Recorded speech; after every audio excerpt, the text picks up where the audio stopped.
Bonjour frères et sœurs, j'espère que vous vous portez bien et que vous vous préparez pour le retour de notre Seigneur. J'espère aussi également que vous partagez l'amour autour de vous. J'espère que vous partagez la joie du Seigneur autour de vous et j'espère également que vous partagez la paix de notre Seigneur Jésus-Christ autour de vous. Vous écoutez la voix de votre frère, votre serviteur, Jean-Paul Laosson. Avant de commencer, j'aimerais aujourd'hui, j'ai un immense plaisir. Aujourd'hui, avant de commencer ce sujet qui me tient à cœur, j'aimerais saluer mes frères un peu partout dans le monde. Mes frères et sœurs un peu partout dans le monde, je vous aime beaucoup. Et je prie pour vous quotidiennement, je pense à vous quotidiennement, mais comme un dicton qui dit, pas de nouvelles, bonnes nouvelles, c'est pour cela que parfois, je ne prends pas vos nouvelles personnellement, comme des fois j'ai l'habitude de faire, quand le Seigneur me permet, mais j'ose croire que chacun d'entre vous, vous avez la meilleure santé, vous avez la meilleure forme et que vous vivez vraiment la grâce et le bonheur que notre Seigneur nous a accordé. Et c'est pour cela qu'aujourd'hui, personnellement, je vais citer quelques noms pour vous saluer un peu partout dans le monde, pour vous témoigner mon amour et pour vous témoigner aussi et surtout ma reconnaissance par rapport à certains d'entre vous. On a eu des échanges qui m'ont beaucoup béni, qui m'ont beaucoup fait du bien et surtout certains d'entre vous, vous avez besoin aussi d'avoir mes nouvelles et moi aussi j'ai besoin d'avoir vos nouvelles. Je pense aujourd'hui personnellement à mon frère Afonso de l'Angola. Mon frère Afonso de l'Angola, ça fait un bon moment que je n'ai pas de tes nouvelles, mais j'ose croire que tu te portes bien et que tout va bien, mais je te salue mon frère Afonso. Depuis l'Angola, je te salue. Mon frère Afonso reçoit ma salutation. Je pense aussi à mon frère, mon aîné dans le Seigneur, mon frère Afolabi, que le Seigneur te bénisse pour ton travail phénoménal que tu fais pour l'évangile, pour lequel Dieu t'a mis à part. Mon frère Afolabi de Lomé au Togo, mon pays d'origine. Et je te salue mon frère Afolabi. Je n'oublie pas aussi le pasteur Rodrigue à Lomé. Je te salue aussi. Soyez bénis de la part de l'Éternel.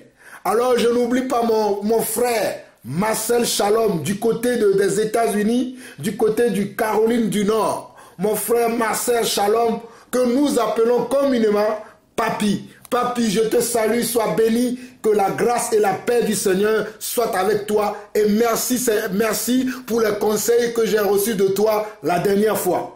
Je n'oublie pas mon grand frère, mon grand frère de combat, mon grand frère avec qui j'ai grandi ensemble, mon frère Simon Chardet, depuis Houston au Texas. Tu reçois la salutation de ton petit frère, et ton ami d'enfance aussi en même temps, Jean-Paul Laosson depuis Paris. Que le Seigneur vous bénisse, vous qui êtes aux États-Unis. Je ne peux pas citer tous les noms, mais je vous salue, vous tous là-bas. Soyez bénis de l'Éternel, que la grâce et la paix soient avec vous. Que la paix du Seigneur demeure avec vous. J'aimerais bien, avant de quitter les États-Unis, j'aimerais bien saluer mon frère Zensoupli aussi. Zensoupli, mon frère togolais de Sousse, mais dans le Seigneur, nous sommes frères aussi également. Je ne t'oublie pas aussi, mon frère Zensoupli, que la grâce soit avec vous. Alors, je n'oublie pas mes frères ici en Europe. En Europe, je n'oublie pas ceux de la Hollande. Soyez bénis de l'Éternel. Je n'oublie pas ceux de l'Allemagne, surtout mon frère, mon jeune frère, avec qui j'ai partagé aussi ces derniers temps, qui m'a beaucoup béni. Merci pour tes conseils aussi, mon frère Séraphin. Sois béni de l'Éternel. Je n'oublie pas également ceux de la Belgique. Je n'oublie pas tous mes frères et sœurs de la Belgique. Je n'oublie pas ma sœur Gertrude. Je n'oublie pas ma sœur Ami. Je n'oublie pas ma sœur Mireille et tous les autres là-bas, maman Amélia, tout en Belgique. Je ne vous oublie pas, que la grâce du Seigneur soit avec vous. Et pour ceux qui sont aussi en Afrique, je n'oublie pas ceux qui sont au Congo, ceux qui sont à Centrafrique, ceux qui sont au Bénin, ceux qui sont en Côte d'Ivoire. Oh, alléluia, recevez mes salutations. Mes frères, mes sœurs de la Côte d'Ivoire, recevez mes salutations. Je n'oublie pas ceux qui sont également en Algérie, au Maroc. Oh, que la grâce et la paix du Seigneur soient avec vous. Je n'oublie pas mes frères de la France, mes compagnons de combat. Je n'oublie pas mon frère Alain Patrick. Je n'oublie pas Georges Bamban. Je n'oublie pas mon frère Calice. Je n'oublie pas mon frère Hervé. Je n'oublie pas tous les autres également. Que la paix du Seigneur soit avec vous. Je n'oublie pas ceux-là parmi vous qui prient pour nous. Les mamans, notamment ma sœur Julienne. Je ne t'oublie pas. Je n'oublie pas ceux-là qui prient pour nous, ceux-là qui intercèdent pour nous, afin que nous puissions tenir au combat, afin que nous puissions être prêts pour l'avènement du Seigneur, afin que nous puissions donner des bons messages, des messages qui viennent du cœur de Dieu. Je n'oublie pas mon jeune frère du côté de Canada, mon frère, oh alléluia, sois béni. Oh mon frère Barwani Enzo, sois béni. Sois également béni. Mais mes frères et sœurs, un peu partout dans le monde, je vous salue une fois encore. Soyez en paix, que le Seigneur puisse continuer à nous garder, à nous préserver du malin, de l'hypocrisie qui s'élève dans le monde, des faux enseignements, des faux docteurs qui s'élèvent dans le monde. Nous avons vu beaucoup de choses ces derniers temps, des résurrections pas possibles qui n'existent pas, des choses que ma bouche ne peut même pas prononcer, mais qui se passent actuellement dans le monde. Mais mes frères et sœurs, ne soyez pas découragés, soyez plutôt encouragés et allez au pied du Seigneur pour recevoir les directives personnelles pour vos vies. Comme vous le voyez en ce moment, je suis plutôt dans le silence, recevant au pied du Seigneur les directives pour ma vie et pour ce qu'il attend de moi, pour la mission qu'il m'a confiée. Mes frères et sœurs, je vous salue tous. Soyez bénis. Je ne peux pas citer tous les noms. Je n'oublie pas ceux de l'Angleterre. Ma sœur Erta, soit bénie. Je ne vous oublie pas. Vous tous, oh alléluia. Je vous aime tous et je vous porte dans mon cœur. Je prie quotidiennement pour vous afin que la grâce de Dieu se multiplie dans nos vies, afin que la grâce de Dieu, l'amour de Dieu se multiplie dans nos cœurs et surtout que nous puissions marcher selon sa volonté. Alors mes frères et sœurs, vous devez vous demander quelle est la joie qui anime notre frère aujourd'hui. Il y a une joie qui m'anime aujourd'hui, c'est la joie de partager avec vous un tout petit peu de la grâce que le Seigneur m'a fait, de connaître un tout petit peu également de sa volonté. Aujourd'hui, je m'apprête à vous parler de la connaissance que nous devons avoir de notre Dieu. Nous devons avoir une connaissance de notre Dieu. Nous devons connaître le Dieu que nous prions, le Dieu que nous croyons, le Dieu que nous essayons de montrer aux autres. Nous devons avoir une connaissance exacte de lui. Nous devons connaître notre Dieu. Mon frère, ma soeur, ma question pour toi aujourd'hui, connais-tu ton Dieu? Église de Dieu, connais-tu ton Dieu? Connais-tu sa parole? Connais-tu son identité? Connais-tu qui il est? Connais-tu ce qu'il va faire? Beaucoup aujourd'hui prétendent parler de la part de Dieu. Beaucoup aujourd'hui prétendent être la voix de Dieu. Beaucoup aujourd'hui prétendent être un messager de Dieu. Beaucoup aujourd'hui prétendent être un envoyé de Dieu. Mais laissez-moi vous dire que dans le temps où nous vivons, il y a des véritables envoyés de Dieu, mais il y a des gens aussi qui ne sont pas envoyés de Dieu, qui se sont envoyés eux-mêmes, d'autres qui sont envoyés même par Satan pour troubler les véritables enfants de Dieu. Mais sachez-le, le Seigneur a dit que son Église, l'église qu'il a bâtie, ne succombera pas à ces détracteurs, à ces ensorceleurs, à ces menteurs, car il a dit, le séjour de mort ne prévaudront point contre son église. Alors mes frères et sœurs, pour commencer ce petit partage que le Seigneur a mis dans mon cœur, pour collaborer ce que j'ai commencé il y a quelques jours concernant l'évangile qui sévit actuellement dans le monde, l'évangile qui touche le retour aux pratiques de nos ancêtres, le retour aux pratiques des rites et des coutumes, le retour aux pratiques de la prière des arbres, des animaux, et des pierres sacrées, des choses sacrées de ce monde. C'est pour cela qu'aujourd'hui, j'aimerais vous rafraîchir la mémoire afin que chacun d'entre nous puisse savoir quel Dieu il croit et à quel Dieu il veut croire.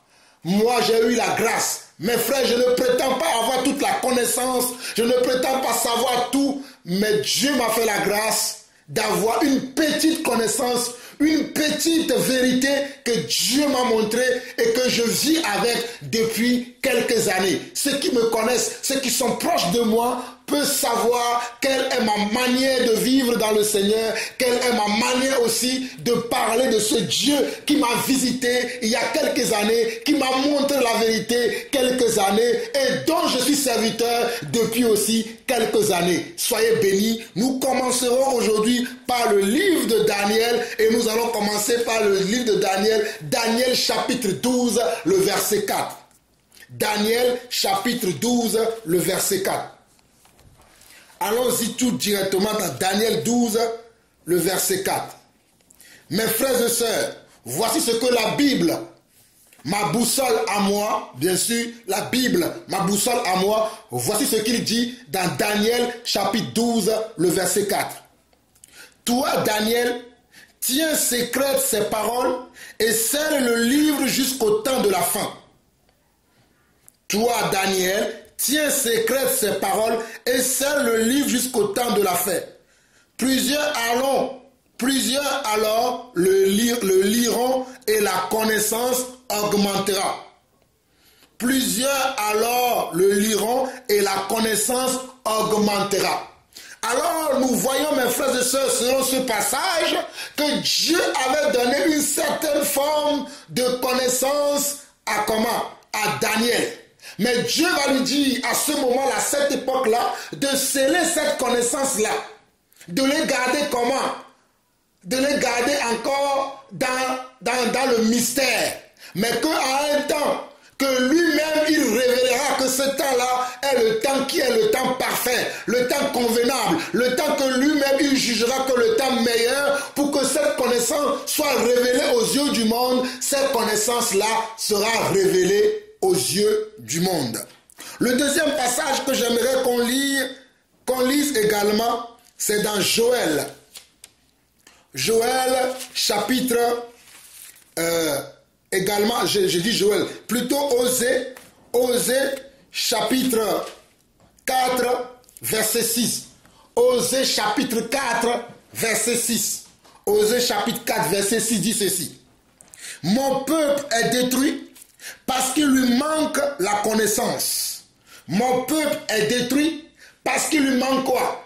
Il lui manque la connaissance. Mon peuple est détruit parce qu'il lui manque la connaissance. Quel est le peuple qui est détruit? Le peuple de Dieu, bien sûr. Quel est le peuple dont Dieu parle ici? Ce sont les gens qui lui appartiennent, les gens qui sont ses enfants. Et dans la suite, il dit, mon peuple est détruit parce qu'il lui manque de la connaissance. Puisque tu as rejeté la connaissance, je te rejetterai et tu seras dépouillé de mon sacerdoce. Puisque tu as oublié la loi de ton Dieu, j'oublierai aussi tes enfants. Il dit, puisque tu as rejeté la connaissance. Qui rejette la connaissance ici? C'était le peuple de Dieu. C'était les enfants de Dieu qui ont rejeté sa connaissance, qui ont rejeté la connaissance de Dieu à cette époque-là. Et Dieu, pour toujours parler aux hommes, va utiliser des hommes pour leur parler. Dieu, depuis les temps, pour parler aux hommes, a toujours utilisé des hommes. Et Osée qui parle ici est un prophète que Dieu avait utilisé à son temps pour parler à son peuple. Comme Daniel aussi que nous voyons que Dieu avait utilisé à son temps pour lui inculquer quelques sagesses. Mais je reviens à Daniel chapitre 1 pour vous montrer un détail qui est important afin que vous puissiez savoir d'où doit venir la connaissance. Beaucoup de gens parlent aujourd'hui de la connaissance. Beaucoup de gens parlent aujourd'hui du savoir. Mais j'aimerais vous dire qu'aucune connaissance, aucun savoir ne vient du monde. La connaissance et la sagesse viennent de Dieu Tout-Puissant. Mes frères et sœurs, j'aimerais que vous reteniez bien mes paroles. Je dis aucune connaissance, aucun savoir ne vient du monde. La connaissance parfaite, comme la Bible le dit également dans le livre de Jacques, chapitre 1, que tout don excellent, toute grâce excellente vient d'en haut du Père des Lumières, qui est notre Dieu, l'Éternel des armées, le Roi des rois, Jésus-Christ, le premier et le dernier, l'Alpha et l'Oméga. Mais dans Daniel chapitre 1, j'aimerais vous montrer quelque chose dans Daniel chapitre 1, afin que vous puissiez comprendre que même la sagesse, l'intelligence et la connaissance vient de comment? Vient de Dieu. Dans Daniel chapitre 1, au verset, on va lire du verset 1 au verset 4, après je vais descendre à un verset rapidement. La 3e année du règne de Joachim, roi de Juda, Nebuchadnezzar, roi de Babylone, marcha contre Jérusalem et l'assiégea. Le Seigneur livra entre ses mains Joachim, roi de Juda, et une partie des ustensiles de la maison de Dieu.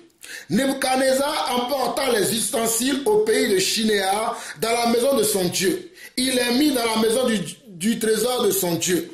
Le roi donna l'ordre à Ashpenaz, chef des eunuques, d'amener quelques-uns des enfants d'Israël de race royale ou de famille noble. Des jeunes garçons sans défaut corporel, beaux de figure, doués de sagesse, d'intelligence et d'instruction, capables de servir dans le palais du roi et à qui l'on enseignerait les lettres et la langue des Chaldéens.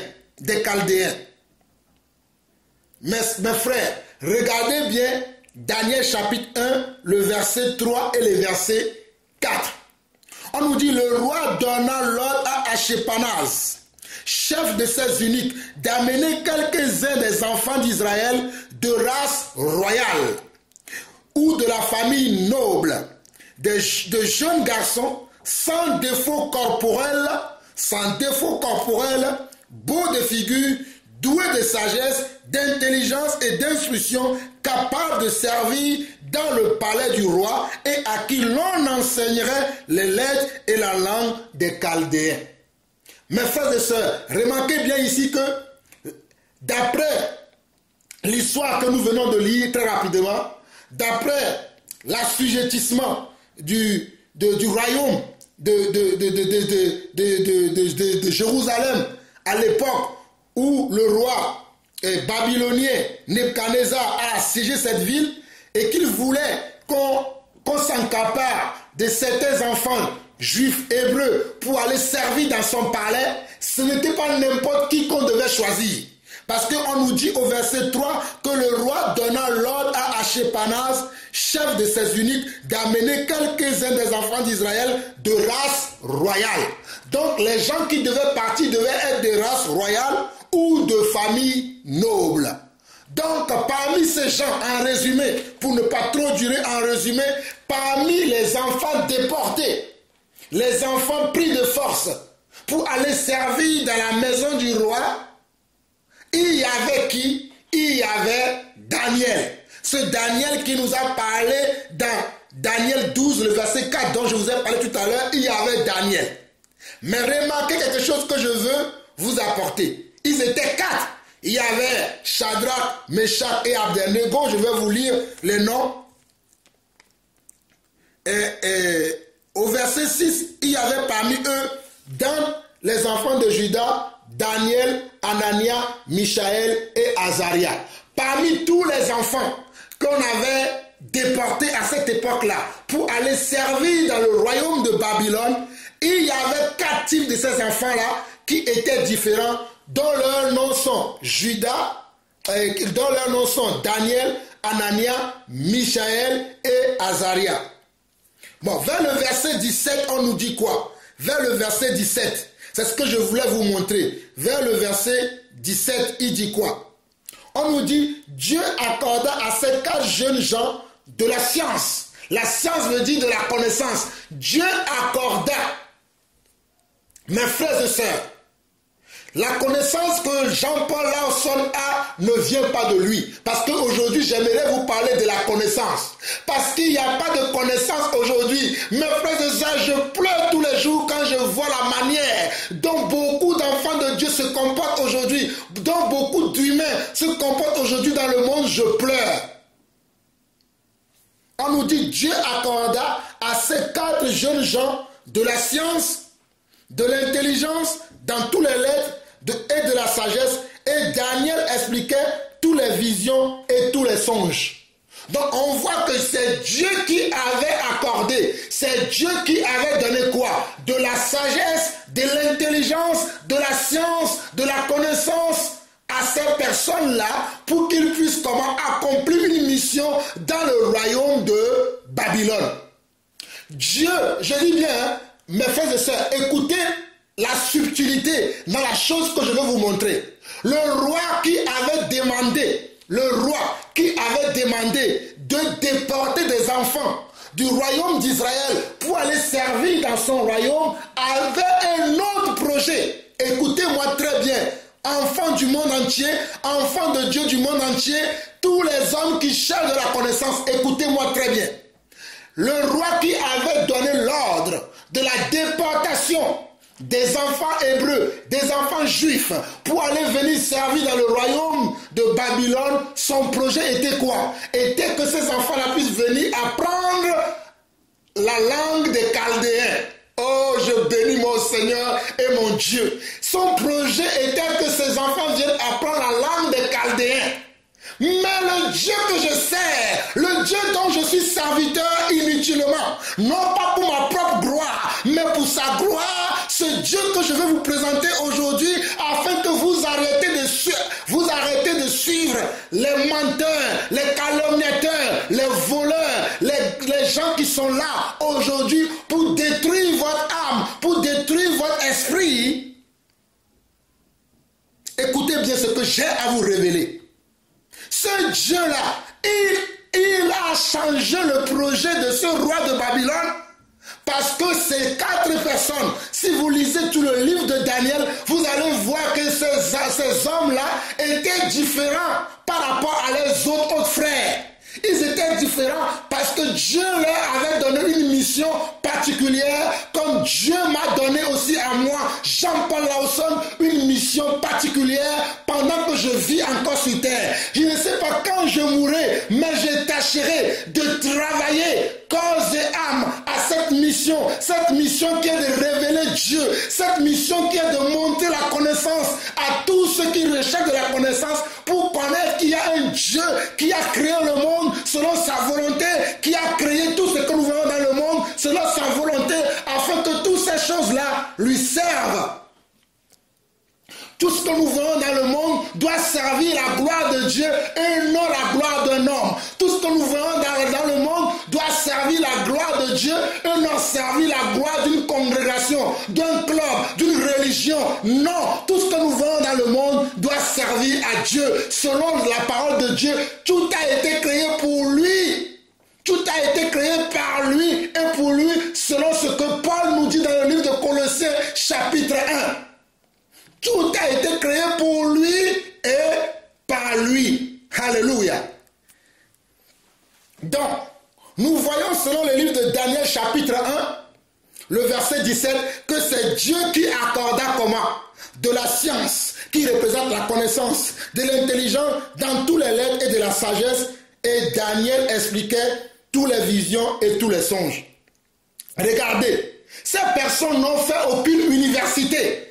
Oh, alléluia, mes frères et sœurs. J'aimerais que vous soyez avec moi. Ces personnes dont je viens de vous parler. Je viens de vous parler de Daniel, Anania, Michaël et Azaria.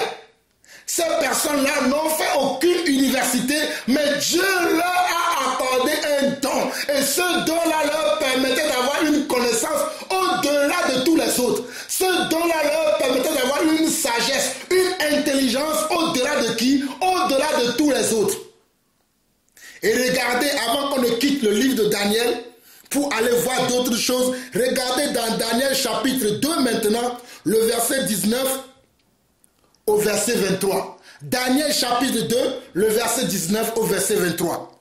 On nous dit, alors le secret fut révélé à Daniel dans une vision pendant la nuit, et Daniel bénit le Dieu des cieux.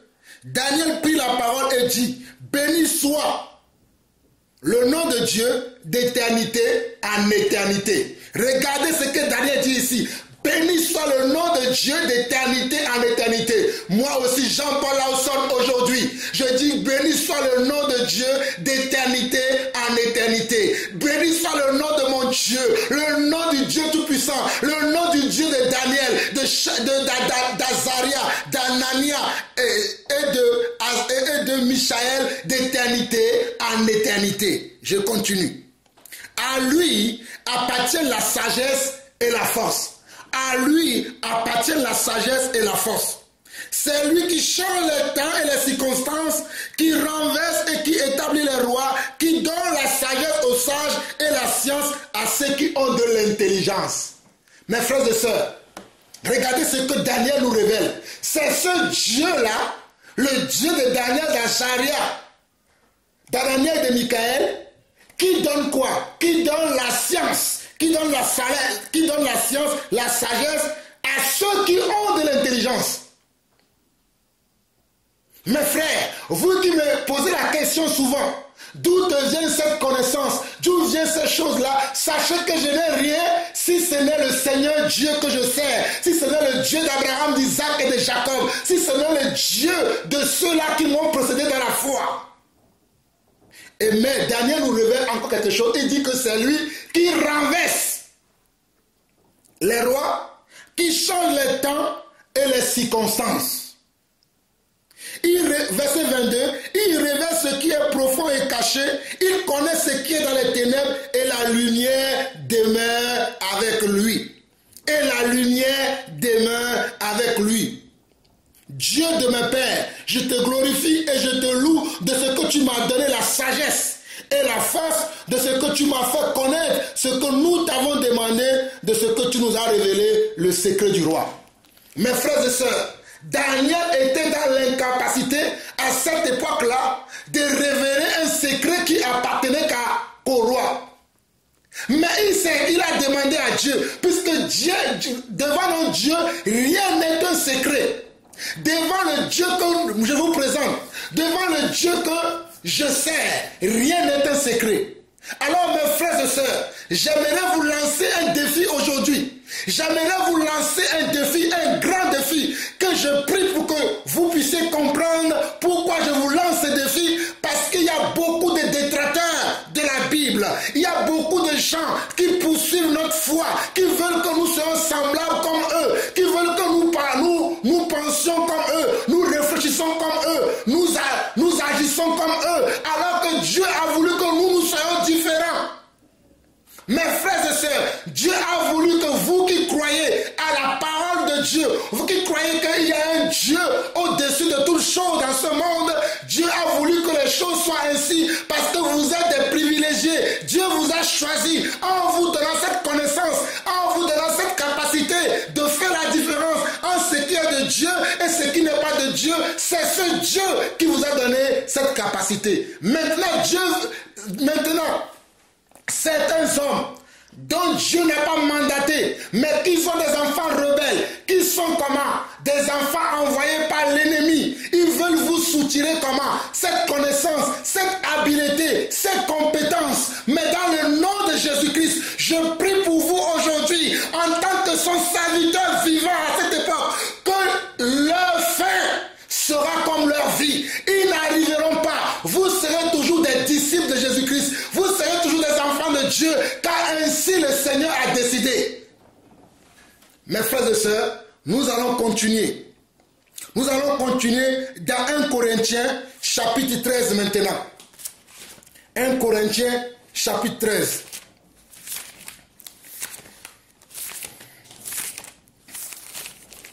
« 1 Corinthiens chapitre 13.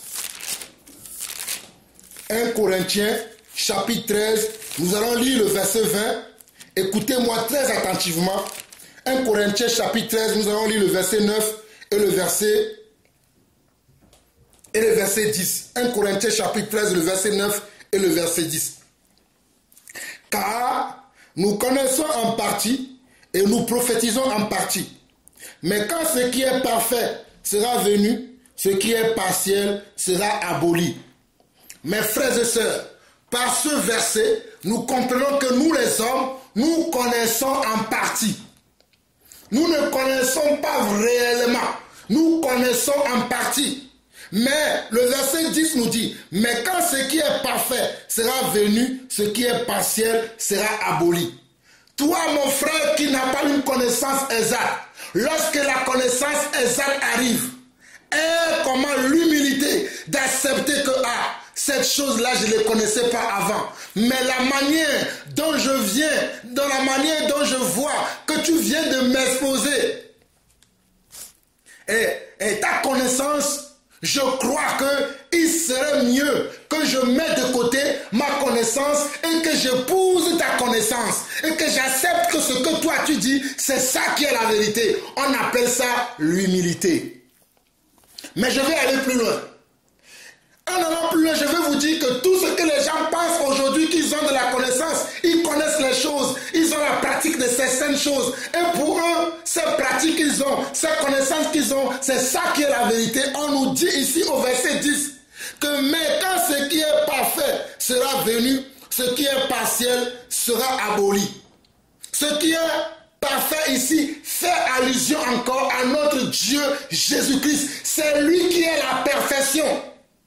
C'est lui qui est comment? C'est lui qui est la connaissance toute faite. C'est lui qui est la sagesse toute faite. C'est lui qui est l'intelligence toute faite. Il n'y a aucune connaissance qui est au-dessus de la connaissance de notre Dieu. Il n'y a aucune sagesse révélée aujourd'hui qui est au-dessus de la sagesse de notre Dieu. Il n'y a aucune perfection révélée aujourd'hui qui est plus parfaite que comment? Que notre Dieu.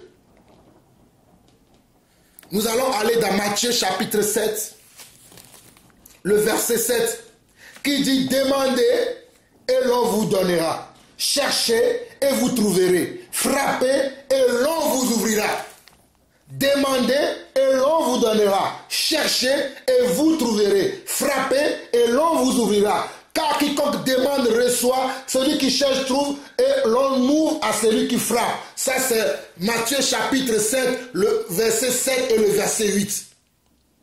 Mes frères et sœurs, comment se fait-il que beaucoup d'entre nous aujourd'hui manquent tellement de connaissances? Parce qu'ils ne veulent pas, ils ne demandent pas la connaissance. Beaucoup d'entre nous aujourd'hui ne cherchent pas la connaissance. Ils ne vont pas frapper. Ils ne vont pas toquer à la porte de la connaissance. Ils ne vont pas toquer. Connaissance, je veux t'avoir. Connaissance, je frappe à ta porte. Sagesse, viens à moi. Vérité, je frappe à ta porte. Vérité, viens à moi. Beaucoup d'entre nous à cette époque-là n'ont pas cette façon de chercher Dieu. Je suis désolé, frères et sœurs, de vous parler ainsi. Beaucoup d'entre nous, à cette époque-là, n'ont pas cette attitude-là. Mais toutes ces choses ont été enseignées par le Dieu dont je suis serviteur, le Dieu Jésus-Christ. 1 Corinthiens, chapitre 14, le verset 12. 1 Corinthiens, chapitre 14, le verset 12. 1 Corinthiens, chapitre 14, le verset 12 dit ceci. De même, vous, puisque vous aspirez aux dons spirituels, que ce soit pour l'édification de l'Église, que vous cherchiez à en posséder abondamment.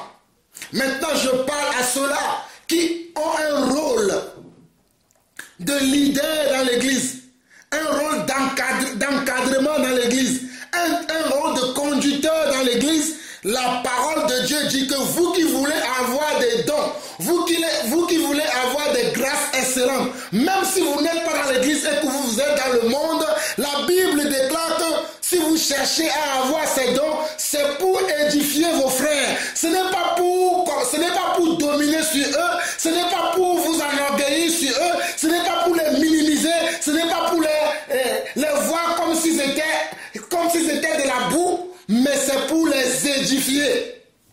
Mes frères et sœurs, je ne viens pas ici vous démontrer que je suis mieux plus que qui que ce soit. Je ne viens pas ici vous étaler ma connaissance. Je ne viens pas ici vous étaler mes diplômes. Je ne viens pas ici vous étaler mes exploits. Mais je viens vous parler de quelque chose qui touche mon cœur, qui touche mon âme tous les jours. Quand je vois que le Dieu qui nous a créés selon son image et selon sa ressemblance, ce Dieu qui est le créateur de toutes choses, ce Dieu qui dit et la chose arrive, ce Dieu qui ordonne et elles existent, et que je vois que son nom est blasphémé, son nom est bafoué, ces vérités qu'il nous a montrées sont détruites tous les jours. Je m'étonne et je me pose des questions pour demander pourquoi les hommes qui vivent cette même période avec moi sont dans le silence. Ils sont dans le silence, ils ne sont pas touchés. Moi, je me demande que peut-être c'est pour cela que Dieu me donne la grâce de vivre encore parmi les vivants. Sinon, il m'aurait déjà enlevé sur cette terre. C'est pour cela que je me force de vous parler de ces choses qui sont à l'intérieur de moi, qui sont mon foi, qui sont ma vision, qui sont ma vie, qui sont mes projets. Je vous parle de ça. Mon projet, c'est de quitter ce monde et aller vivre auprès de lui. Mais tant que je serai sur terre, je serai défenseur de Dieu, car Dieu se défend lui-même. Mais il m'a donné l'autorité de pouvoir parler de sa part pendant que je suis encore vivant.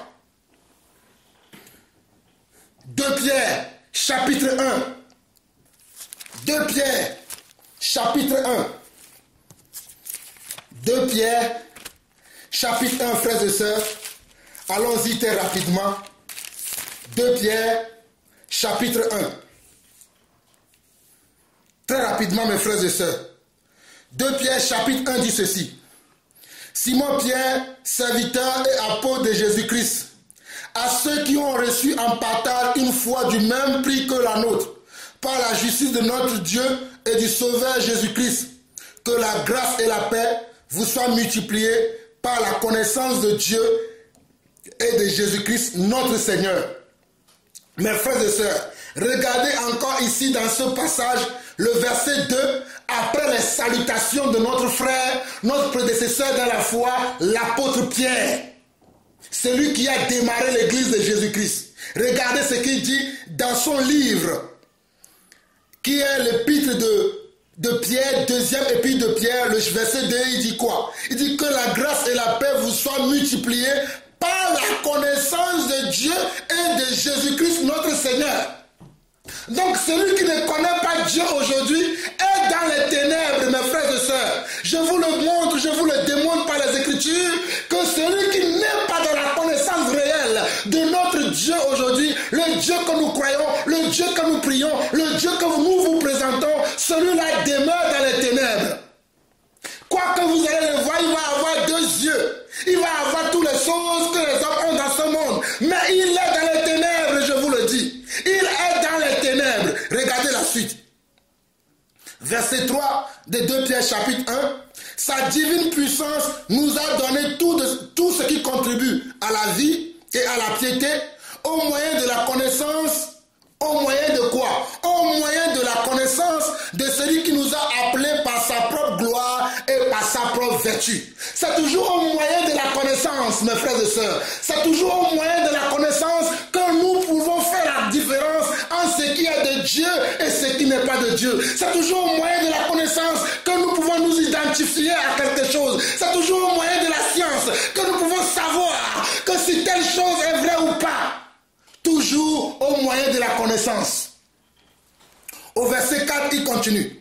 Celle-ci nous assure de sa part les plus grandes et les plus précieuses promesses, afin que par elles, vous deveniez participants de la nature divine. Regardez, verset 4. Celle-ci nous assure de sa part les plus grandes et les plus précieuses promesses, afin que par elles, vous deveniez participants de la nature divine. En fuyant la corruption qui existe dans le monde par la convoitise, en fuyant la corruption alléluia, la corruption qui existe dans le monde par la convoitise. Aujourd'hui, la parole de Dieu a blasphémé parce que la convoitise a émergé dans le cœur des hommes.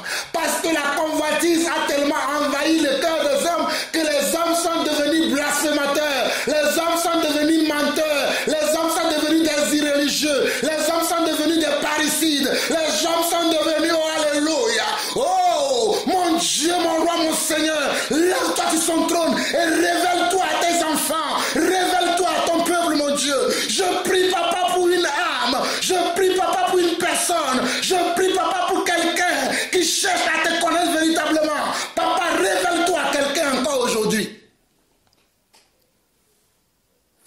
verset 4 de 2 Pierre, chapitre 1. Celle-ci nous assure de sa part les plus grandes et les plus précieuses promesses, afin que par elles, vous deveniez participants de la nature divine. Moi, je deviens participant de la nature divine. Et toi, mon frère, moi, je suis devenu participant de la nature divine. Je n'ai plus rien de l'homme en moi. En fuyant la corruption qui existe dans le monde par la convoitise. Regardez le verset 5. À cause de cela même, faites tous vos efforts pour joindre à votre foi la vertu. À la vertu, la connaissance. À la connaissance, la maîtrise de soi. À la maîtrise de soi, la patience. À la patience, la piété. À la piété, l'amitié fraternelle. À l'amitié fraternelle, l'amour. Regardez. La première chose que Dieu veut que nous ajoutions à notre vertu, à notre foi, c'est quoi? La connaissance. La connaissance. Souvenez-vous que je vous ai lu, Daniel 12, verset 4, que la connaissance augmentera. Je vous ai lu Osée 4, verset 6, qui dit mon peuple est détruit parce qu'il lui manque de la connaissance et parce que ce peuple-là rejette la connaissance. Comme certains, quand ils vont écouter encore ce message, comme d'habitude, je reçois des insultes, des injures. Mes frères et sœurs, cela fait partie de mon ministère, cela fait partie de ma mission, de recevoir des insultes, de recevoir des menaces, de recevoir comment? De l'hypocrisie, de la jalousie. Mais cela m'emporte peu. Tant que je vivrai, tant que Dieu renouvellera mon souffle de vie, je parlerai toujours de sa part. Au verset 5, à cause de cela même, faites tous vos efforts pour joindre à votre foi la vertu, à la vertu la connaissance, à la connaissance la maîtrise de soi, à la maîtrise de soi la patience, à la patience la piété.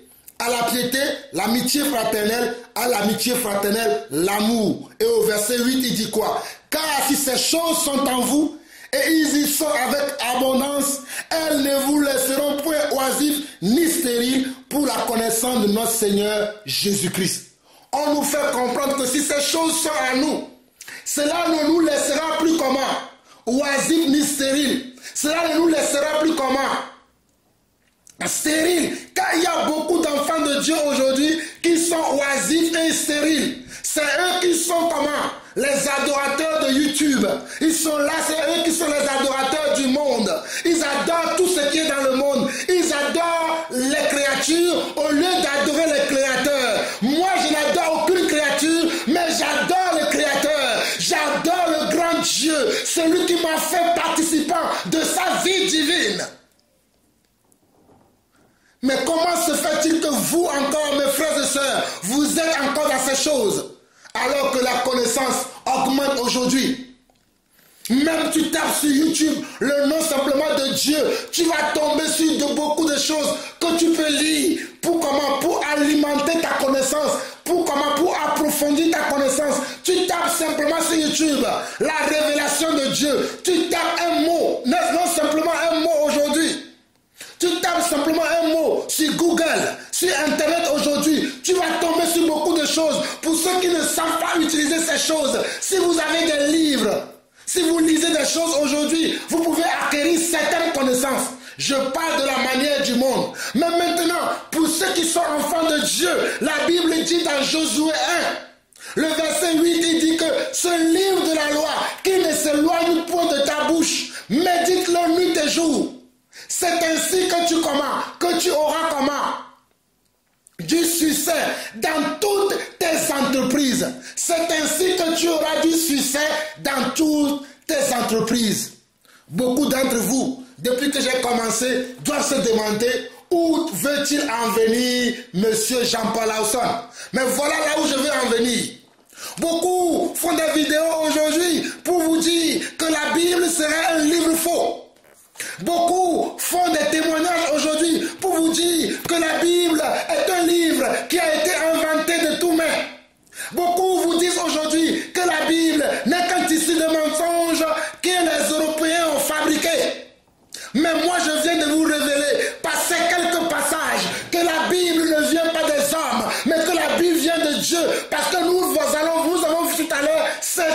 détails qui nous montrent qu'il n'y a que Dieu qui peut être à l'origine de la Bible. Il n'y a qu'un Dieu qui peut être à l'origine de ce livre. Il y a un Dieu qui est l'auteur de ce livre. C'est lui qui a touché des hommes. C'est lui qui a inspiré des hommes pour que les hommes puissent parler des choses qu'ils ont vécues avec lui, des instructions qu'ils ont reçues de lui. Mais je ne comprends pas pourquoi aujourd'hui des gens se lèvent pour vous dire retournez à vos traditions, retournez à vos ancêtres, priez aujourd'hui des arbres, priez aujourd'hui des montagnes, priez aujourd'hui des vallées, priez aujourd'hui des collines, priez aujourd'hui des animaux, priez aujourd'hui la nature. Mais la nature n'est pas Dieu. La nature n'est pas Dieu. La nature n'est pas Dieu. La nature n'est pas Dieu, mais il y a un Dieu qui est au-dessus de la nature. Ce Dieu porte un nom. Son nom, il a été révélé au monde entier. Son nom, c'est Jésus-Christ. Son nom, c'est Je suis. Il a dit, moi et le Père, nous sommes un. C'est lui qui est le Dieu véritable et la vie éternelle. C'est lui que vous devez suivre. Vous devez arrêter de croire à tous ces envoyés de Satan qui sont là sur les coins de rue, qui vous annoncent un message, qui vous disent que la Bible a été un livre inventé par les colons pour venir nous coloniser, surtout nous qui sommes d'origine africaine, nous qui sommes d'origine comment de la partie de la terre qui est beaucoup méprisée, qui est l'Afrique. Mes frères et sœurs africains, j'aimerais vous dire aujourd'hui que Dieu n'a jamais été contre l'Afrique, mais que Dieu a été même le premier qui a envoyé l'évangile en Afrique. Je vais vous le montrer aujourd'hui, que Dieu a été l'auteur de la première de la personne qui a envoyé premièrement l'évangile en Afrique. Lorsque Jésus-Christ, notre Dieu, est venu sur terre, il était le premier qui a envoyé l'évangile en Afrique. Parce qu'il voulait que les Africains puissent le connaître. Parce qu'il voulait que les Africains puissent savoir qu'il est le Dieu réel et le Dieu tout-puissant. Mais les Africains lui ont tourné le dos pour servir comment? Pour servir leurs ancêtres. Les Africains lui ont tourné le dos pour servir comment? Les arbres, les animaux. Les Africains lui ont tourné le dos pour servir la créature au lieu de servir comment? Le Créateur. Mes frères et sœurs, je suis venu aujourd'hui en tant qu'envoyé de Dieu pour fermer la bouche à ces contradicteurs selon Tite chapitre 1. Suivez avec moi Tite chapitre 1, le verset 10 au verset 16. Tite chapitre 1, le verset 10 au verset 16 dit ceci. Il y en a en effet surtout parmi les circoncis beaucoup de gens rebelles et vains discoureurs et séducteurs. Mes frères et sœurs, écoutez bien ce passage. On nous dit qu'il y en a en effet surtout parmi les circoncis beaucoup de gens rebelles, de vains discoureurs et de séducteurs auxquels il faut fermer la bouche. Je viens fermer la bouche à ces contradicteurs, à ces faux envoyés, à ces messagers de Satan qui sont là aujourd'hui dans les recoins et les coins de rue aujourd'hui, annonçant le retour aux traditions de nos ancêtres, annonçant le retour aux traditions de nos parents, annonçant le retour aux traditions de nos aïeuls. Mais j'ai une question à vous poser, comme mon frère Afarabi vous l'a aussi posé. J'ai une question à vous poser. Pourquoi vous ne vous retournez pas aujourd'hui à vivre dans les maisons fabriquées avec de la paille? Pourquoi aujourd'hui vous empruntez les voitures, les avions? Vous empruntez comment? Les choses que les colons dont il semblerait que c'est eux qui vous ont envoyé le faux Jésus. Pourquoi vous utilisez ces choses-là?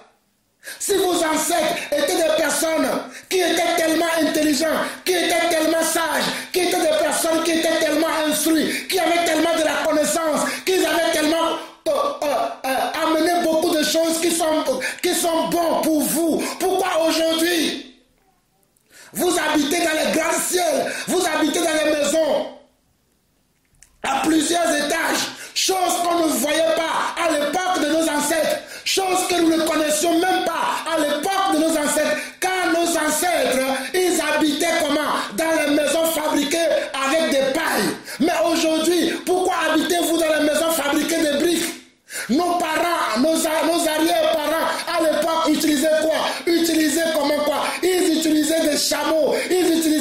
ils utilisaient des chevaux, ils utilisaient des ânes pour faire leur voyage. Pourquoi aujourd'hui, vous, on vous voit dans les voitures, on vous voit dans les avions? Pourquoi vous ne continuez pas à voyager en chameau? Pourquoi vous ne continuez pas à voyager sur les ânes et sur les chameaux? Mais vous préférez prendre des voitures, vous préférez prendre des avions, vous préférez aller même sur les réseaux sociaux. Quel de vos ancêtres, lequel de vos ancêtres a créé les réseaux sociaux? Dites-le-moi.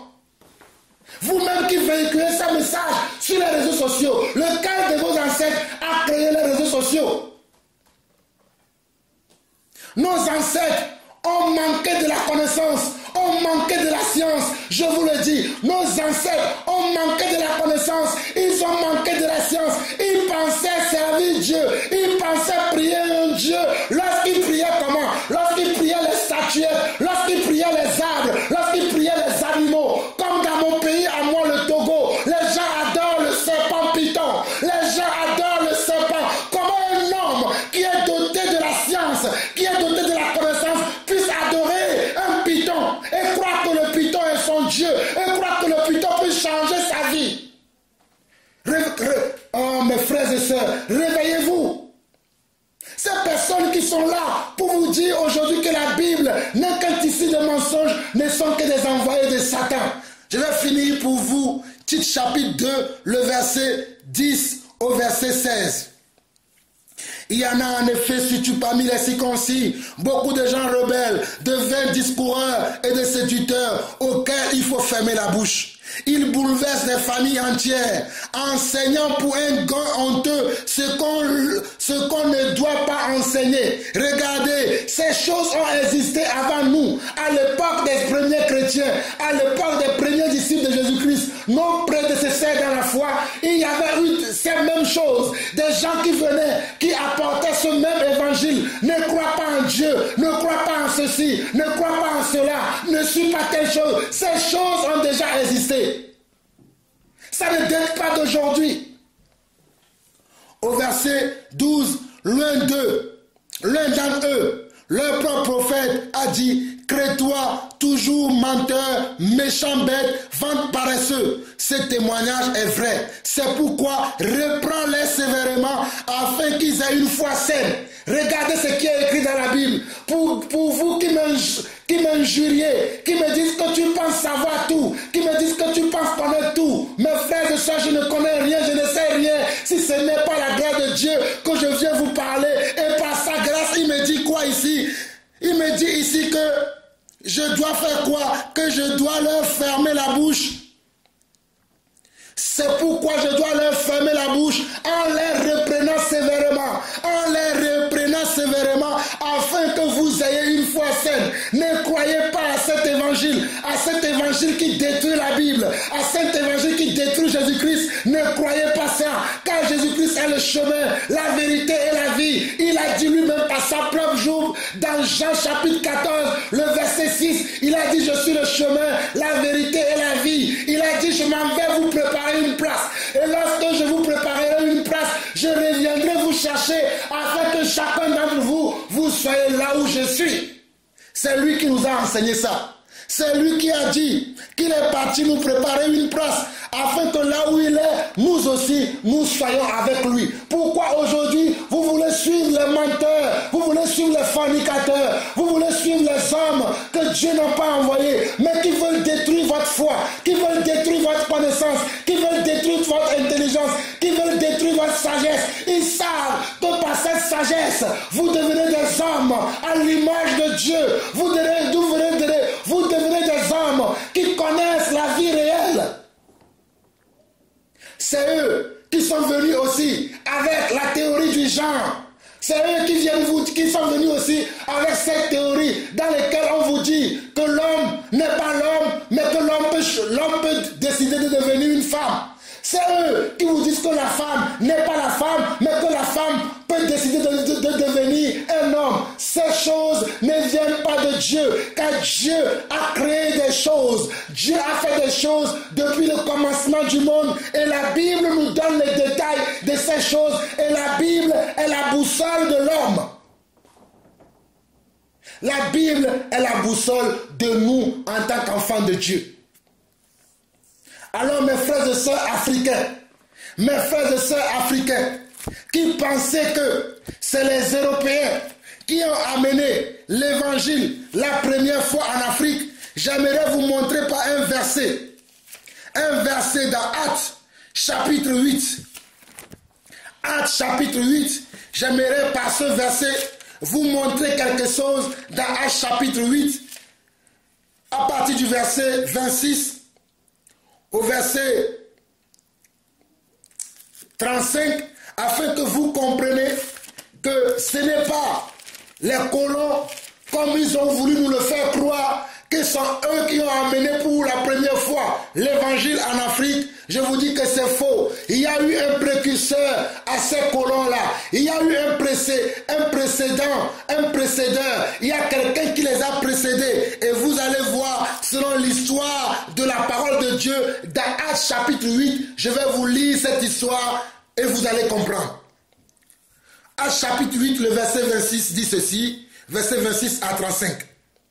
Un ange du Seigneur, s'adressant à Philippe, lui dit, lève-toi et va du côté du midi sur le chemin qui descend de Jérusalem à Gaza.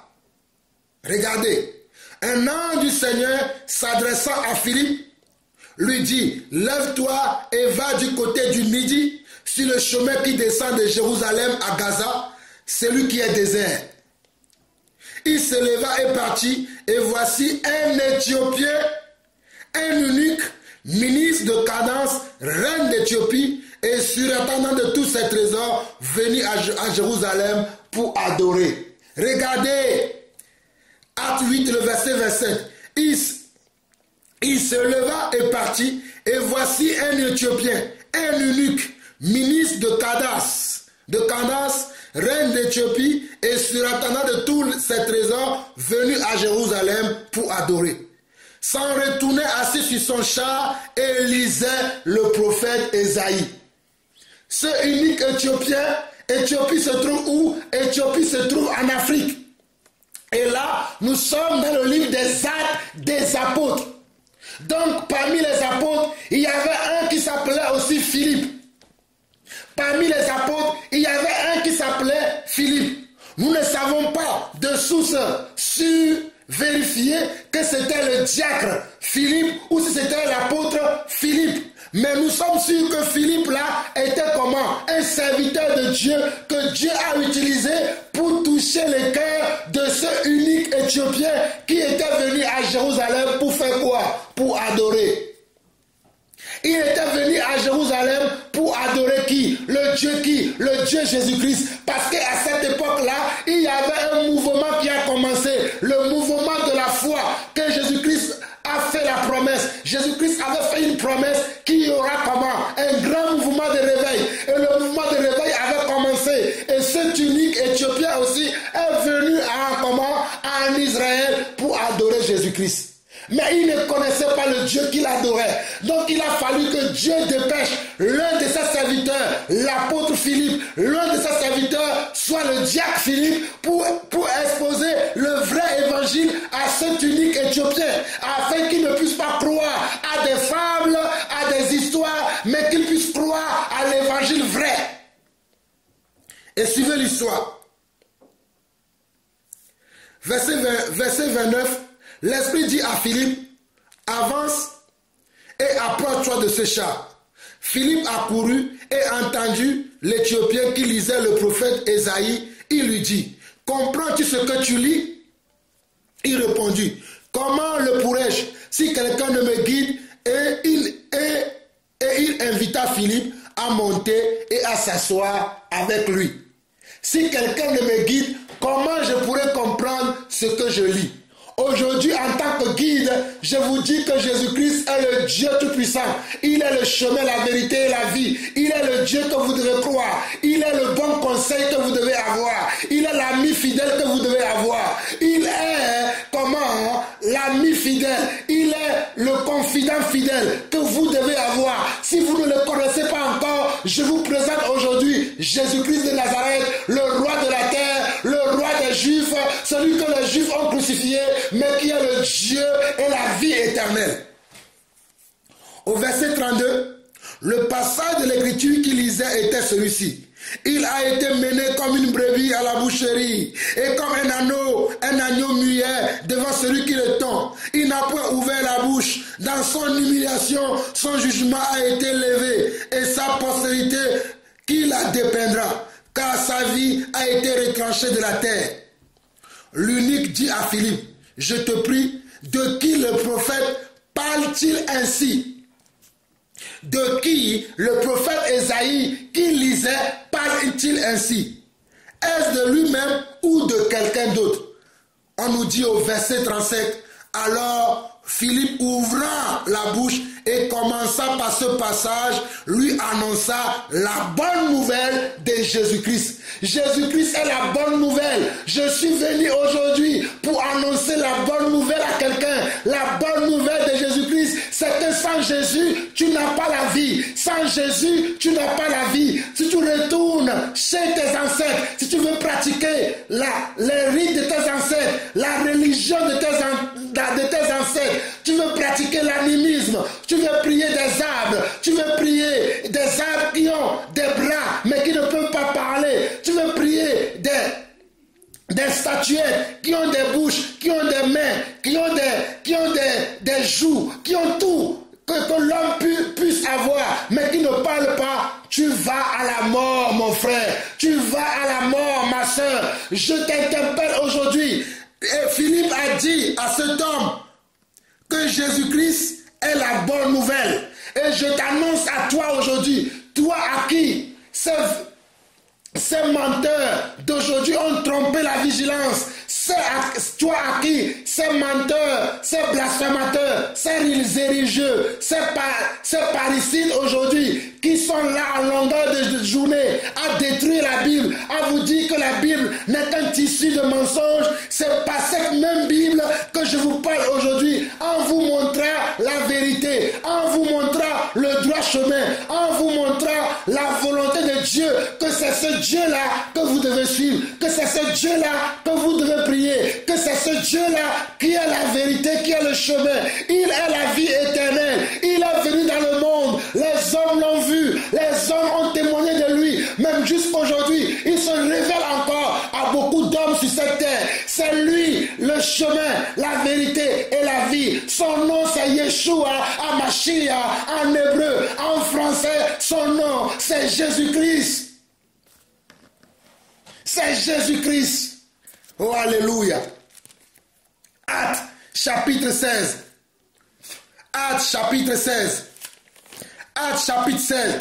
L'évangile, lorsqu'elle a commencé, l'évangile a visité l'Afrique. La bonne nouvelle a visité l'Afrique avant l'Europe. Mes frères et sœurs, sachez-le aujourd'hui que dans l'histoire de l'Église, l'évangile a visité l'Afrique avant l'Europe par l'unique Éthiopien. Il a été le premier qui a été touché par l'évangile de Jésus-Christ. L'unique Éthiopien a été le premier qui a été touché par l'évangile de Jésus-Christ avant que les colons ne puissent venir après pour nous amener l'évangile. L'Afrique a été visitée premièrement, avant même les colons, l'Europe. Nous allons voir dans Actes chapitre 16, comment l'évangile est arrivé aussi en Europe. Nous le voyons dans Actes chapitre 16 et nous allons lire très rapidement le verset 11 au verset 15. Actes chapitre 16, le verset 11 au verset 15. Ensuite, partis de Troas, nous fîmes voile directement vers la Samothrace et le lendemain, nous débarquâmes à Néapolis. De là, nous allâmes à Philippe, qui est la première ville d'un district de Macédoine et une colonie. Nous passâmes quelques jours dans cette ville. Le jour du sabbat, nous nous rendîmes hors de la porte vers une rivière où nous pensions que se trouvait un lieu de prière. Nous assîmes et nous parlâmes aux femmes qui étaient réunies. L'une d'elles, nommée Lydie, marchand de pourpre de la ville de Thyatire, était une femme craignant Dieu et elle écoutait. Le Seigneur lui ouvrit le cœur. Le Seigneur lui ouvrit le cœur pour qu'elle soit attentive à ce que disait Paul. Lorsqu'elle eut été baptisée avec sa famille, elle nous fit cette demande. Si vous me jugez fidèle au Seigneur, entrez dans ma maison et demeurez-y. Et elle nous pressa par ses instances. Je n'ai pas le temps de vous lire la suite, mais vous allez voir que c'est par cette dame-là que l'évangile est entré pour la première fois en Europe. C'est par cette dame-là que l'évangile est entré pour la première fois en Europe. Si vous cherchez toutes ces villes, Thyatire, vous cherchez la Samothrace, vous cherchez la Néapolis, vous cherchez la Macédoine aujourd'hui, vous allez trouver que tous ces contrées-là font partie aujourd'hui de l'Europe. Donc, avant Actes chapitre 16, il y avait Actes chapitre 8, dont l'eunuque éthiopien a été visité par la bonne nouvelle. La bonne nouvelle que je vous annonce aujourd'hui, c'est la bonne nouvelle de Jésus-Christ. Je suis venu aujourd'hui annoncer à un frère, à une sœur, de ne pas s'affoler dans sa foi, de ne pas se tromper dans sa foi, de ne pas être troublé dans sa foi, parce qu'il a la bonne foi, la vraie foi, la foi qui vient de la bonne nouvelle qui est Jésus-Christ, le chemin, la vie éternelle. Alléluia. Mes frères et sœurs, c'est ça le message que je voulais vous donner aujourd'hui. Je voulais vous dire que vous devez arrêter de suivre ces gens qui dénigrent la Bible, qui dénigrent Jésus-Christ, qui dénigrent notre foi, qui nous insultent même, qui disent que nous sommes fous, qui disent que nous suivons les colons, que les colons sont venus nous coloniser avec leur foi, avec leur Bible. La Bible n'a rien à voir avec les colons. La Bible n'a rien à voir avec notre colonisation. La Bible, c'est vrai que certains d'entre eux ont utilisé la Bible pour nous voler, pour nous piller, pour nous assujettir, nous les Africains. Mais je vous assure que dans la vérité, selon la vérité, la Bible est le chemin, la vérité et la vie. Dans la Bible, nous avons le plan de Dieu pour nous. Dans la Bible, nous avons la volonté de Dieu. Dans la Bible, nous avons le projet de bonheur, le projet de paix, le projet de longévité que Dieu a pour sa créature. C'est dans la Bible que nous avons ce message-là. Donc laissez les gens parler, laissez les rebelles parler. Mais il y a un jour que Dieu a prévu pour les punir parce qu'ils n'ont pas cru à lui. Il y a un jour que Dieu a prévu pour les punir parce qu'ils n'ont pas cru en lui. J'aimerais finir pour parler à mes frères africains, pour parler à mes sœurs africaines, pour parler à nos dirigeants africains aujourd'hui, chose que je n'ai jamais fait dans mes messages, mais aujourd'hui, j'aimerais parler à mes frères africains, j'aimerais parler aux dirigeants africains, j'aimerais parler au monde entier, afin que vous sachiez qu'il est temps que vous connaissiez la vérité. Allons dans 1 Thessaloniciens chapitre 4. 1 Thessaloniciens chapitre 4.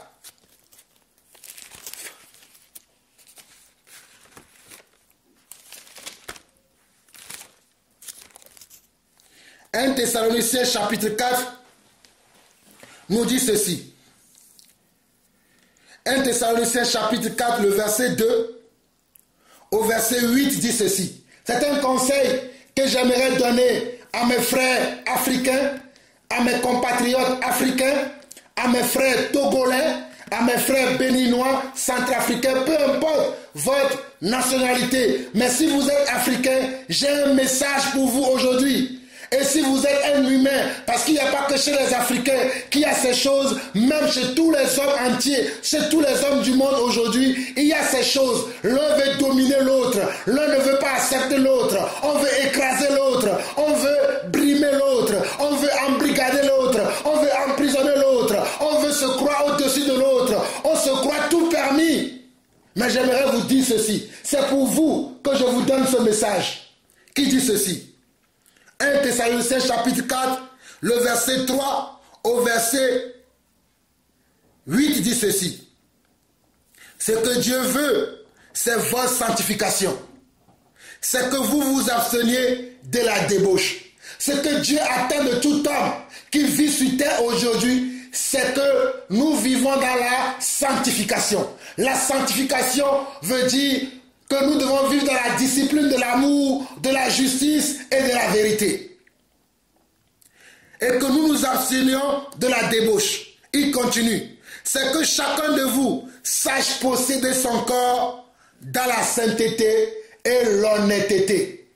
L'honnêteté et la sainteté est quelque chose qui a disparu de la terre aujourd'hui. L'honnêteté et la sainteté est quelque chose qui a disparu sur la terre aujourd'hui. Les hommes sont dans la dépravation. Les hommes sont dans les débauches pas possibles. Il n'y a plus d'honnêteté. Il n'y a plus rien qui peut maintenant situer les hommes aujourd'hui. Les hommes n'ont plus de repères. Mais voici les repères que la Bible nous donne. C'est que chacun de vous sache posséder son corps dans la sainteté et l'honnêteté, sans vous livrer à une convoitise passionnée comme font les païens qui ne connaissent pas Dieu. Regardez bien, sans vous livrer à une convoitise passionnée comme font les païens qui ne connaissent pas Dieu. C'est que personne n'use envers son frère le fraude et de cupidité dans les affaires, parce que le Seigneur tire vengeance de toutes ces choses, comme nous vous l'avons déjà dit et attesté. Le Seigneur tirera vengeance de vous, les chefs d'État africains, qui ne veulent pas le bien-être de vos peuples, qui ne veulent pas le bien-être de vos enfants, qui ne veulent pas le bien-être de ce continent africain. Regardez ce que la Bible dit, c'est que personne n'use envers son frère de fraude et de la cupidité dans les affaires. Il y a tellement de la cupidité en Afrique, il y a tellement de la cupidité que les Africains sont incapables de vivre dans la vérité, dans les affaires, de vivre comment? Dans le partage, dans la considération de l'autre, dans le partage avec l'autre. On veut s'accaparer de tout, on veut tout posséder, on ne pense pas au bien-être de l'autre, on ne pense pas comment à la bonne santé, au bon vivre de l'autre, on ne pense qu'à soi-même. Surtout vos chefs d'État, les chefs d'État africains qui gouvernent l'Afrique aujourd'hui. Oh mes frères, qu'ils ne soient pas ainsi. Soyons dans le partage, dans le partage des biens de l'Afrique, dans le partage du pouvoir, dans le partage de la connaissance, dans le partage des richesses. Ne prenons pas tout pour nous, mais soyons dans le partage. Au verset 7, il nous dit, car Dieu ne nous a pas appelés à l'impureté, mais à la sanctification. Celui donc qui rejette ses préceptes ne rejette pas un homme, mais Dieu qui vous a aussi donné son Saint-Esprit. Regardez bien, celui qui rejette ses préceptes, celui qui rejette ces choses, ne rejette pas un homme, mais rejette Dieu lui-même. Mes frères africains, mes compatriotes africains, nos dirigeants africains, mes frères africains, les dirigeants africains, vous devez être dans le partage. Vous ne devez pas utiliser de fraude dans les affaires. Mais beaucoup d'entre vous, ça fait des années que vous êtes à des postes, mais vous ne faites rien. Beaucoup d'entre vous, ça fait des années que vous êtes à la tête de certains pays, mais les choses n'avancent pas, les choses ne changent pas, les choses restent toujours pareilles, les choses n'ont jamais changé. Mais comment ce pays, comment ce continent puisse-t-il évoluer si vous ne changez pas les choses, si vous ne levez pas les pieds, si vous n'aimez pas vos concitoyens, si vous n'êtes pas dans le partage, si vous n'êtes pas dans le partage des richesses, dans le partage des pouvoirs, dans le partage de tout ce que vous avez en Afrique? Comment ce continent peut-il évoluer? Comment ce continent peut-il évoluer?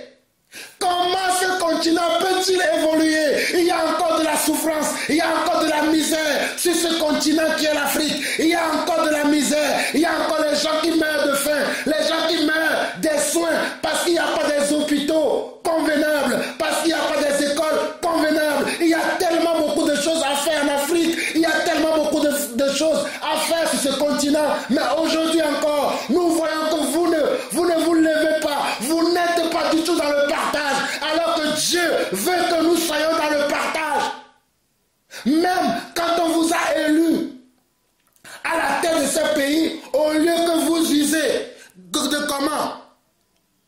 De vérité, de sincérité dans les affaires, vous usez de fraude et de cupidité. Vous usez de fraude et de cupidité. C'est lamentable, c'est lamentable, c'est lamentable, c'est lamentable, c'est décevant.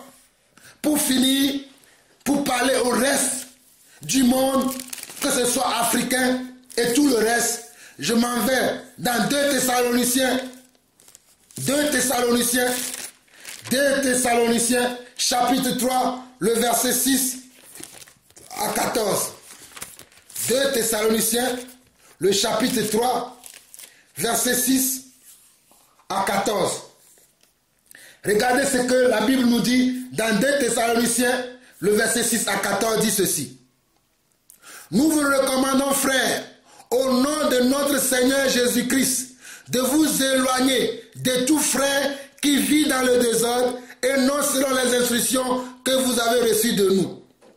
Vous savez vous-même comment il faut nous imiter, car nous n'avons pas vécu parmi vous dans les désordres. Nous n'avons mangé gratuitement le pain de personne, mais dans le travail et dans la paye, nous avons été nuit et jour à l'œuvre pour n'être à la charge d'aucun de vous. Ce n'est pas que nous n'avons pas le droit, mais nous avons voulu vous donner en nous-mêmes un modèle à imiter, car lorsque nous étions chez vous, nous vous disons expressément, si quelqu'un ne veut pas travailler, qu'il ne mange pas non plus. Nous apprenons cependant qu'il y a parmi vous quelques-uns qui vivent dans les désordres, qui ne travaillent pas, mais qui s'occupent de futilités. Nous invitons ces gens-là et nous les exhortons par le Seigneur Jésus-Christ à manger leur propre pain en travaillant paisiblement. Pour vous, frères, ne vous lassez pas de faire le bien. Pour vous, frères, ne vous lassez pas de faire le bien. Mes frères et sœurs, que vous soyez disciples, que vous soyez chrétiens, que vous soyez croyants ou pas, que vous soyez dirigeant d'un pays africain, que vous soyez un responsable dans un travail, que vous soyez un président même en Occident, peu importe votre fonction aujourd'hui, ce message est pour vous. Ce message est pour vous. Peu importe ce que vous faites aujourd'hui, vous ne devez pas vivre. Surtout pour ceux-là qui sont des prédicateurs de l'évangile, mais qui ne veulent pas travailler, mais qui sont là à s'occuper de futilités, mais à vivre sur le dos de leurs propres frères. Cela n'est pas juste que vous soyez là comme ça, sans aucun travail, et vivre sur le dos de vos frères. Et vivre sur le dos de vos frères alors que vous ne travaillez pas, alors que vous êtes là à s'occuper de futilités, alors que vous êtes là à faire de la pagaille, alors que vous êtes là à semer de la zizanie. Certains chefs d'État africains ne font aucun travail. Ils sont là à punir leur peuple, ils sont là à punir leur population, ils sont là à ne pas nourrir leur population. Ils s'occupent de futilités, mais ils sont payés pour des mandats. Ils sont payés pour des mandats qu'ils occupent. Ils sont payés pour des postes qu'ils occupent. Cela n'est pas juste. Il faut que vous pensiez au peuple. Il faut que vous pensiez à vos subordonnés. Il faut que vous pensiez à vos subordonnés, à ceux-là qui attendent de vous recevoir quelque chose. Pensez à eux un peu. Tu es ouvrier qui va au travail, mais tu ne veux pas travailler. Mais ne sais-tu pas que tu es payé pour un travail? Hein? Je vous parle surtout vous les Africains. Vous êtes tellement dans la paresse. Vous n'aimez pas le travail. Je suis désolé mes frères, mes chers frères africains. Il faut qu'on se dise la vérité. Vous les Africains, vous n'aimez pas le travail. Vous aimez beaucoup la paresse. Vous n'aimez pas travailler. Levez-vous et travaillez. Travaillez, soyez dans le labeur. Soyez dans le labeur. Travaillez, travaillez, travaillez sans relâche. Travaillez, travaillez, travaillez sans relâche. Travaillez, travaillez, travaillez sans relâche. Car il n'y a que le travail qui paye. Vous ne voulez pas travailler. Vous êtes là sans vouloir rien faire. Vous ne voulez pas bouger. Tout ce que vous voulez, c'est c'est que quelqu'un d'autre vient vous donner tout. Mais sachez que même l'autre qui va venir vous aider, lui aussi il travaille. Donc vous aussi, soyez dans le travail. Et soyez sérieux dans le travail. Ne travaillez pas dans la médiocrité. Mes chers frères africains, vous aimez trop la médiocrité. Moi, je déteste la médiocrité, car j'ai un Dieu qui est parfait et qui aime la perfection. Et moi aussi, j'aime la perfection. Aimez la perfection. Perfectionnez-vous tous les jours. Ne soyez pas satisfait de ce que vous avez acquis hier. Ne restez pas dans le statu quo, dans la suffisance, dans l'autosuffisance. Cherchez toujours de l'excellence. Cherchez toujours à grandir dans vos compétences, dans vos connaissances, dans vos savoir-faire, dans vos acquis. Cherchez toujours à en acquérir davantage pour être une bénédiction pour les autres, pour être une solution pour les autres, pour être un aide ou une assistance pour les autres, pour être une porte de réponse pour quelqu'un d'autre. Mais ne dites pas que c'est bon, ce que j'ai acquis déjà c'est suffisant, ce que j'ai accompli déjà c'est suffisant. Soyez toujours dans l'excellence. Arrêtez la paresse. Regardez dans ce passage, on nous dit dans 2 Thessaloniciens chapitre 3 verset 8 au verset 12 que nous n'avons mangé gratuitement le pain de personne, mais dans le travail et dans la peine, nous avons été nuit et jour à l'œuvre pour n'être à la charge d'aucun de vous. Ce n'est pas que nous n'ayons le droit, mais nous avons voulu vous donner en nous-mêmes un modèle à imiter. Car lorsque nous étions chez vous, nous vous disons expressément, si quelqu'un ne veut pas travailler, qu'il ne mange pas non plus.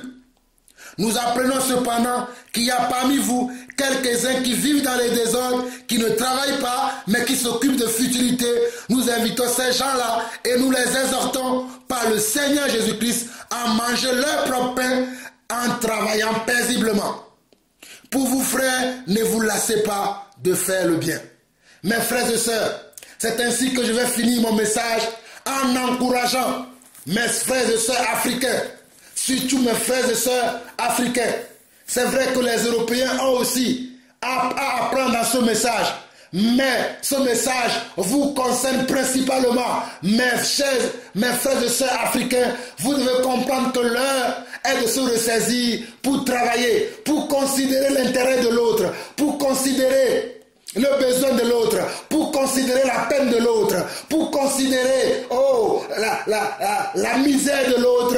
Nous devons travailler aujourd'hui. Toi qui es dirigeant dans un pays, toi qui es dirigeant dans une entreprise, toi qui es ouvrier dans une entreprise, au lieu d'aller s'asseoir dans les bars, dans les bistrots, dans les boîtes de nuit pour faire de la fête, pense à travailler pour le bien-être de ton pays, pense à travailler pour le bien-être de ta commune, pense à travailler pour le bien-être de ton village, pense à travailler pour le bien-être de ton quartier, de ta famille, pense à être la solution pour quelqu'un, pense à être la solution pour quelqu'un. Mon frère, ta connaissance, ton savoir-faire, tes compétences peuvent servir à quelqu'un. Ta compétence, tes compétences, ton savoir-faire peut servir à quelqu'un. Je vais le dire et je le redirai toujours. Tes compétences, ton savoir-faire, et tout ce que tu as vécu comme expérience, comme savoir, comme acquis, Dieu te l'a donné pour que cela serve à quelqu'un d'autre, pour que cela serve à quelqu'un qui en a besoin.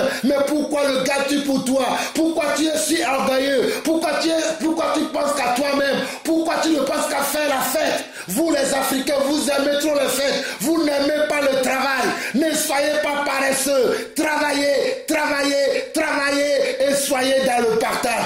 Partageons notre savoir, partageons nos compétences, partageons tout ce que Dieu nous a donné et sachez que Dieu est le chemin, la vérité et la vie. Sachez que sans lui, vous ne pouvez rien. Sachez que sans lui, vous ne pouvez rien accomplir et que vous n'êtes rien. Sachez que sans Dieu, vous n'êtes rien et que priez que lui-même, il puisse vous toucher par sa grâce afin que vous soyez une bénédiction pour vos frères et pour vos sœurs.